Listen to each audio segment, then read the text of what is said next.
This is Emma of Emma Live Yoga, and welcome to this small talk on the 8 limbs of yoga. So this week we're looking at the second limb of yoga, which is the Niyamas, and the Niyamas are how we conduct ourselves, our personal behavior in this life that we're in. So there are 5 aspects to the Niyamas. The first one is Shaucha, or cleanliness. So we all would agree that you need to keep your body clean, keep everything nice and clean, but also there are other ways that we can clean up our act. So it might be the language that we use, it might be how we start our mornings or how we end the evenings in terms of maybe a ritual of self-care. So just having this sense of cleanliness, something which supports a really healthy mind, a healthy framework for living. The next one is Santosha, and Santosha means contentment. So it doesn't mean being happy all the time. Who can do that? It's more to do with finding the contentment in every moment. So even if we're feeling uncomfortable or we're feeling a bit impatient, we can find an inner contentment. And of course with yoga that comes from stretching the body and observing the breath. So finding contentment in this short life that we're in. The next one is tapas. Not the Spanish food, although I love the Spanish food, but actually tapas refers to discipline, zeal, or fire in the Sanskrit. So it's the zeal or the energy that we can bring to our practice. So if we're doing a strong practice like Ashtanga or Vinyasa, it's the energy and the determination we can bring to that practice. It can also be the discipline to stay with healthy habits, or habits that really support us, even if we can't be bothered really to go for that walk or that jog, or we don't really want to go to bed a bit earlier.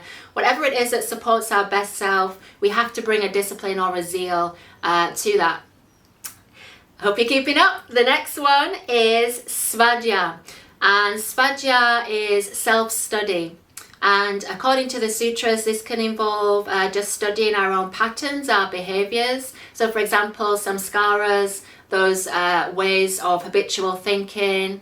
It can also be things that we study ourselves. So we might study the sutras, we might study the Bhagavad Gita, the Upanishads, or anything really that uplifts us. So it gives us some inspiration. It might just be one line of poetry or something somebody says that really helps to inspire us. So seeing the application of that to our everyday lives, as well as keeping a friendly observation of our own behavior patterns.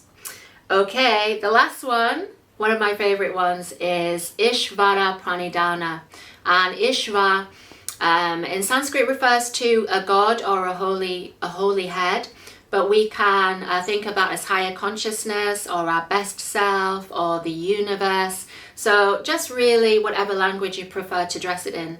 And it refers to surrender, so surrendering to higher forces.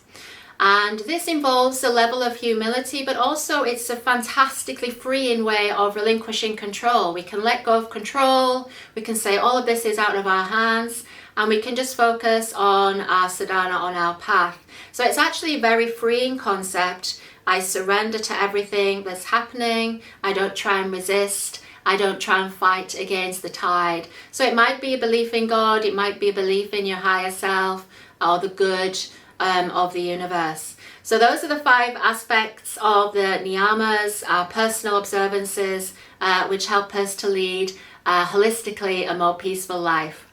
So they're difficult, but they're very rewarding, very worthwhile.